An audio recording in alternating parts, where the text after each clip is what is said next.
Hey listeners, thank you for tuning in to another episode of Put a Ring on It. Today we're diving into the big bad world of Pinterest, but before we do, we wanted to start out this episode with a little shout out to Liz. She gave us some awesome feedback, and thanks to her, we're going to be trying out a new format for today's episode. Give it a listen and let us know what you think.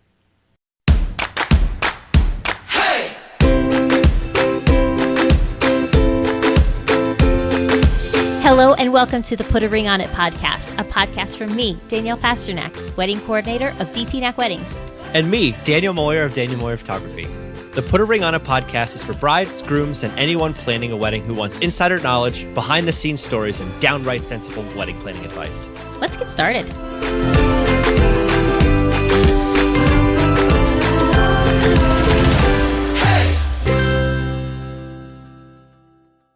Hey everyone, welcome to the Put a Ring on It podcast. I'm Dan Moyer. And I'm Danielle Pasternak. And today on the show, we're talking about Pinterest. The good, the bad, and the DIY project that looked way easier than it was. So what is Pinterest? We're going to make a few assumptions here and say that you already know what Pinterest is, even on a basic level. If you don't know what Pinterest is, because maybe you're using AOL Instant Messenger still, keep listening because you might learn a thing or two. We believe that Pinterest is addicting, but we believe that Pinterest is for gathering inspiration and saving it for future reference. I always like to say that remember when we were younger and we would flip through those magazines and we'd cut out pictures of things we liked or places we wanted to go or cool outfits and pin them to the corkboard in our room? That's what Pinterest is, but on a digital level and on like steroids. I totally did that. Except I taped everything to the front of my book covers. You would do that. So Dan, before we dive into it, how do you use Pinterest? Do you use Pinterest? I do, and I use it for a pretty simple way. I usually use it for just like saving recipes, for saving things that I want to do around the house.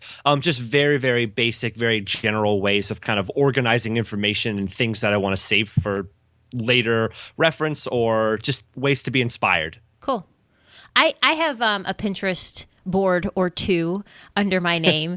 Or thousands. I think I'm well over a couple thousand, I think 3,000 pins or something. I really like to use Pinterest, both personally and professionally. I know there is definitely a Harry Potter board on my group of things. But what I really like about Pinterest is I could have secret boards or I could have public boards. So back to that corkboard reference, if you want to broadcast your corkboard of all of your Leonardo DiCaprio cutouts to the world, that's basically a public Pinterest board, right? But on the other side of things, sometimes you're working on a project that's a little bit more private, and those are secret boards. So depending on who follows you on Pinterest, you may want to make your board secret, as opposed to the standard public boards. Secret boards are only visible to the owner of the board and anyone you invite to also pin on that board. So say, Dan, you were pinning about your crazy love for Zooey Deschanel, right? You're not supposed to tell anybody about that. I know. Well, I did. The cat's out of the bag. So you have a private board, and you and your wife, Rachel, are the only ones who know that you guys have this, like, you just think she's like this cool, quirky chick, right? So just the two of you would be able to see those pins and what you pin on it, but it's still accessible to you, like you said, to save for down the road. For a wedding standpoint, and from a couple that's planning a wedding, I like secret boards because your guests won't be able to see the inspiration that you're gathering for the wedding. And if you find a really steal-worthy idea, they won't be as fast to call you out on it that maybe you didn't come up with that awesome idea all on your own. One thing to keep in mind when you're adding people to pin with you on these shared boards, whether they're secret or public, it doesn't matter. Each time, depending on their settings within Pinterest, they're going to receive an email notification each time you or someone else pins something to that board. It can be shut off, and I recommend it to save some inbox sanity. I like to keep mine on. I still receive notifications from my clients because it's a good reminder and shows me what's on their mind at the moment and so on. But I always say when you're going to be sharing your Pinterest board with other people, ask them first if they really want to be part of your pin frenzy. That way they're in the loop as much as they want to be without getting completely overwhelmed. Because while it's your wedding and you may be really excited about your centerpieces, maybe your maid of honor is maybe less excited about that part of things. While she is probably very supportive or he's very supportive, it's great to have that conversation with them first to make sure that they're cool with what you're going to do. Gotcha. So I can imagine when a lot of people get into this, they just start throwing things up there. They have inspiration or they find it on a website and they're thinking, oh my gosh, this is such an amazing thing. I need to save this for future reference. I need to save this for the wedding. So they just have this one wedding board and they just start throwing things at it. And before they know it, they've got 1,000 pins up there of just all these different things. From a planning standpoint, how do you go through and start organizing some of this chaos and making it more bite-sized, manageable chunks? Right. So I think it's easy, like you said, to just create one big board from the start. And that's okay. If you've already done that, that's totally fine. But the best way is to set yourself up right from the get-go to avoid chaos down the line. And the earlier you start, the easier it's going to be to organize things. And once you have a pin, you can always edit it and change which board it's on. It doesn't really take too long to do that. So grab a glass of wine and dive into it. But there's really a few different ways you can organize it depending on how organized of a person you are. I'm a little bit on the type A crazy side. OCD side, yes. There you go. With really liking things being in their place. But some examples of specific boards that you can have would be one like florals and decor. So everything like bouquets, boutonnieres, centerpieces, arrangements. Another one would be attire. So maybe a few dresses that you're looking at or styles of dresses. Maybe the wedding party outfits, including kids and, both genders. Another one I like to see a lot is hair and makeup. Those are always really well together. Maybe food and drink if you're exploring the world of signature drinks. Paper. So invitations, save the dates. Menu, ceremony programs, place cards, those always seem to pair well together because they should all be cohesive on your wedding day. Another one is cool details. So things like signs and photo booth ideas or really unique guest book ideas. I've seen many cool Lego cake toppers, things like that really vibe well together. Speaking of vibe, if you have a certain theme that you're going with, naturally a Harry Potter themed wedding, that deserves its own little board. I have a personal favorite. I have a board called Killer and Must Read Articles. So any article that I see that I feel like is really great to save for down the line, it just has some good information in it, I'll pin it to my must read killer article board to save for later. So I feel like that's a good one. So if you're responsible for supplying all the alcohol for your wedding, A Practical Wedding has an amazing one that breaks down how much of everything you should get with formulas and percentages and all that. That one's pinned on my killer and must read articles because I feel like it's a really good reference. And then I always think it's always good to have like a catch-all or like miscellaneous one for something that just doesn't fall into one of those categories. And obviously this is your wedding. You can customize your boards however you like and have as many or as little as you like. I don't recommend having many more than 10. Can get a little bit difficult to categorize them after that. But, write it down on a piece of paper and organize from there. Is there a way to, and forgive my basic knowledge of this part, is there a way to have all of these mini boards underneath one giant heading? Or is it just I've got all of these florals, attire, hair, makeup underneath, it's just there, that's it? Mm-hmm. So as of right now, this is early 2016, there is no way to have sub boards under main boards, although I think it might not be a bad idea. However, I don't know if it's 100% a necessary thing for Pinterest at this point. Very cool. Okay. Mm-hmm. Do you use it for anything other than posting for weddings or sharing inspiration or saving inspiration for clients? How do you use it personally? Well, I use it personally. I'm like you. I like to save recipes and food. I always get that roadblock when I'm trying to figure out what's for dinner tonight. I have a whole one just for books. I have a board that's full of inspirational people that I feel like I go to that when I am feeling a little stuck creatively, whatever it may be. I go to that and say okay, let's just work through a few things. Like I said, of course, there's a Harry Potter one. Just really terrible on that. Name one of your secret boards. Oh, one of my secret boards is Home Suites. Home Suites? Home Elaborate. Suites, yeah. So it's my partner Mike and I are very DIY. I'm less creative and talented than he is, but I'm always finding something on Pinterest for the house that he can create potentially, and I could support and Clap as he goes. I'm currently wearing a belt that he made, and a wallet that he made is in my back pocket.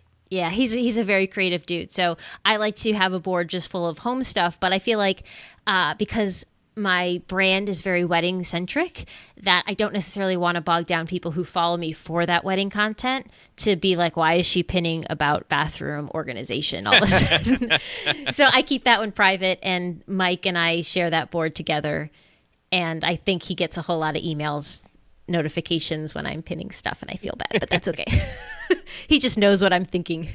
So Danielle, can we share all of that nice list that you just gave us in the show notes to help people out? Yeah, definitely. I'll put that together. We'll put it in the episode show notes for today, which would be putaringonitpodcast.com/008. I'll list them all out there, and we'll also link to our Pinterest boards too, so that you can kind of see what we're up to. Okay, cool. We're going to take a quick little short break right now. When we come back, we're going to be talking about using Pinterest for good instead of evil. Disney style.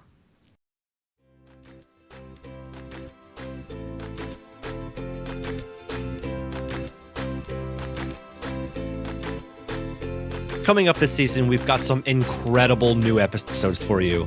Out of our conversation with Catherine Ham and her bridal rebrand campaign, we came up with a great episode called Great Grooms that we're really, really excited about. We've also got another really great conversation about unplugged weddings too, which is, I'm sure, one that a lot of people want to hear about. And don't forget, we're working on a huge Q&A episode to wrap up the season. Send us your wedding questions via the website, email, or in the Put a Ring on It Facebook group, and we'll give you a shout out in the show.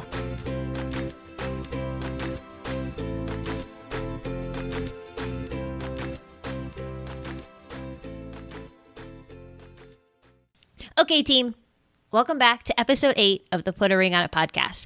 In the first half of this episode, Dan and I covered the basics of Pinterest. Now we're going to get into the more meat and potatoes of how to avoid over-Pinteresting for your wedding.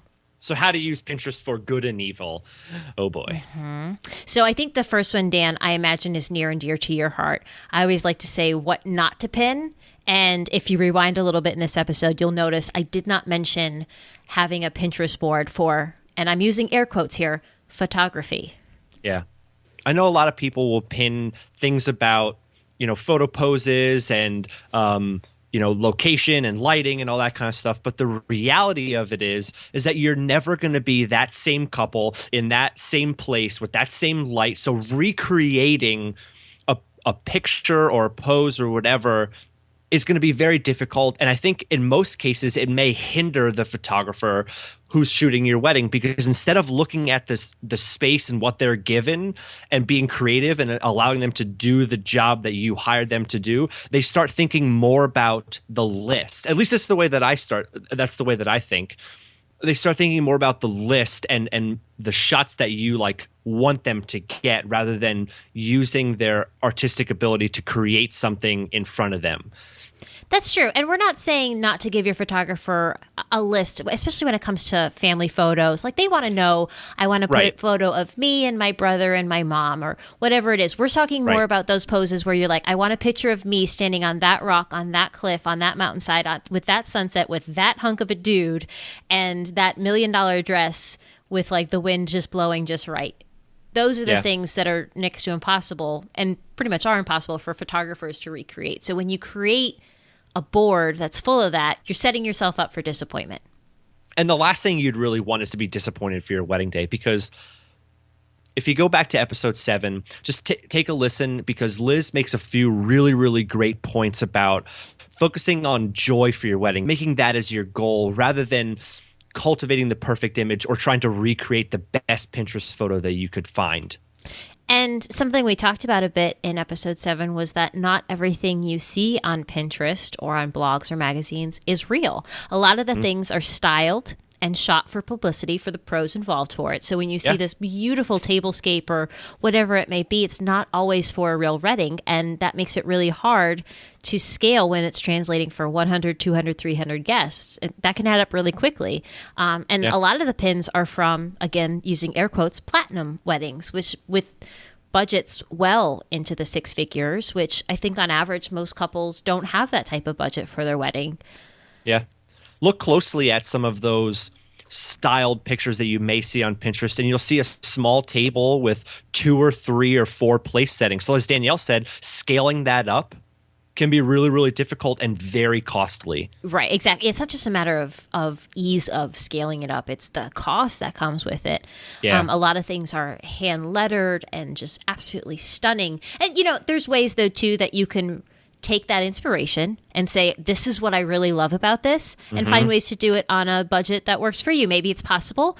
Maybe it's not possible, but it sometimes never hurts to ask and see what is possible within your budget. There's a lot of technology advancements today that people can do some really cool stuff. One of the things I like to do as we're going through a wedding project is editing our boards once we have a more clear vision of where the wedding's going to be going. I think in the beginning, it's safe to say that you have a lot of really broad general ideas. And as you go through the planning process, you start making decisions with your partner that helps really narrow in your priorities, your overall goal for the wedding. And once you do that, I love when couples go back into their Pinterest boards and start editing out the things that don't necessarily align with their overall wedding vision anymore. Because when they go to share that with the pros that they're working with, which we're going to talk about in a little bit here, it helps have a really clear vision of what you are looking at and what you're envisioning for your wedding day. I also like using Pinterest's features of adding comments and captions so that as you go through and pin things, you can make a note for yourself for later on that, hey, I really liked this font of this invitation, or I really liked this color flower of this bouquet, or I really liked the style of this cake, things like that. I think it's also safe to say that there is an etiquette when it comes to Pinterest. A few years back when Pinterest first came out, there was a huge stink about copyright issues and not giving proper credit. So when you are pinning things from websites or going through and gathering inspiration and doing what have you, as you're adding or changing captions or comments or whatever it is, try not to delete that initial credit that was given to the photographer or the designer or the cake artist or whatever it is, because they put a lot of work into creating that photo so that you could share it and gather inspiration from it. And to take that credit away from them is totally sucky. Yeah, it is sucky. So, Dan, as a photographer, I imagine that this could potentially be a per se problem for photographers.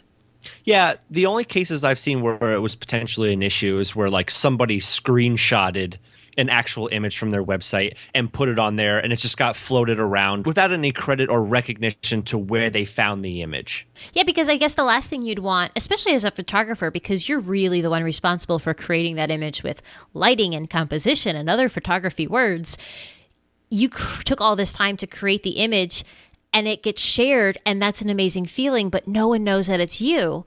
And that's a big bummer. Yeah. I guess, which leads us to another part of Pinterest that I see a lot is you see an amazing wedding invitation, and then a couple takes that invitation to their graphic designer or the person doing their invitations and says, here, I want this. A lot of times that work is copyrighted work. That's somebody else's work. So while Pinterest is really great for inspiration, stealing or copying someone else's artistic creation is never an okay thing. And at times can be an infringement in copyright. Yeah, exactly. And it's not just you. You're asking a professional to do the same thing. And you never want to ask or expect your pros to copy anything you find on Pinterest. It's great to pull inspiration, but to copy it word for word or, font for font or whatever it is not okay, especially when it comes to things like stationery, things like that, signs. Yeah. So speaking of pros, when you start showing your Pinterest boards to your different wedding pros and you start sharing with them, be sure to explain what specifically you like about that pin. It could be color, the texture, maybe the shape of the bouquet or the font or just the general vibe. But a lot goes into one picture, and what sticks out to one person might not stick out the same way to somebody else. And you just want to be very clear with your pros, like why you shared this pin with them and why you really, really like it. Yeah. And just for example, if a client were to show me a picture of a bride standing there holding a bouquet, I may look at it and see the specific flowers in her bouquet and think, oh, maybe she really likes ranunculus. Whereas my client may have pinned it just for the general shape of the bouquet and like the bride's hairstyle or something. I think it's safe to say that as you go through specific pins, it goes back to editing your boards. But when you sit down with your florist or your cake designer, you're not going to go through every single pin with your pro. I like to say, send them the link, let them look through it, and then pick out specific pins that really sing to your soul and let them browse through it and let a conversation flow. If they're good, they'll know what to ask you, but don't be afraid to have the conversation with them. Because really what you're trying to do is just get the pro to understand your vision for your wedding so that they can execute and really do a great job for you. That's true. I know on a personal level, I'm not always the best at explaining what I can see in my head. So I've used Pinterest on multiple occasions to better articulate what it is I'm trying to explain or describe or can see, so that it's just a very clear way of communicating what's on my mind. Yeah. Okay, guys, before we wrap up today's episode, I just wanted to quickly recap everything that we talked about today, at least the key takeaways. So the first thing is secret boards. Discussing whether or not secret boards are best for you and your wedding versus having all of your boards being visible to the entire world. The second is having more than one wedding-related Pinterest board, breaking it out into those categories to help organize things a little bit better for your life. Finally, Pinterest is great for inspiration, but not for stealing or trying to copying everything that you see on Pinterest. Be realistic to what works best for you. And if you guys have some really great tips on how you use Pinterest for your wedding or just for your personal life, feel free to pass them along. Leave us a comment, send us a message. We'd really love to hear from you. As part of our new experimental show format, we're introducing a yet-to-be-named segment with a tip from me to you. Today's tip is an app that I'm using called Headspace. This isn't an ad or anything. It's just something I'm using right now, and I'm really digging it. Headspace is an app that I found that allows me to carve a little time back into my day and keeps me focused. I sit down every day for like 10 minutes and follow a guided meditation from this awesome Australian guy named Andy. And every episode starts out with him going, "Hi, I'm Andy." I've been using it for the past week, and so far it's been really awesome. I think it's something you eventually have to pay for, but there's a lot of meditation apps out there, and I've just been really loving what it's doing for my productivity. All right, listeners, thank you so much for listening to another episode of Put a Ring on It. As always, don't forget to head to our website for show notes and more. Today's episode can be found at putaringonitpodcast.com/008. We're going to have links. Our Pinterest boards will be up there, all kinds of things that we talked about from today's episode. And as always, help us keep growing by reviewing and subscribing us and just sharing our podcast with your friends. Send us a message with your wedding question on the website. We're going to do a Q&A episode at the end of the season, and we'd really love to hear from you and know what questions you have. We'll see you soon.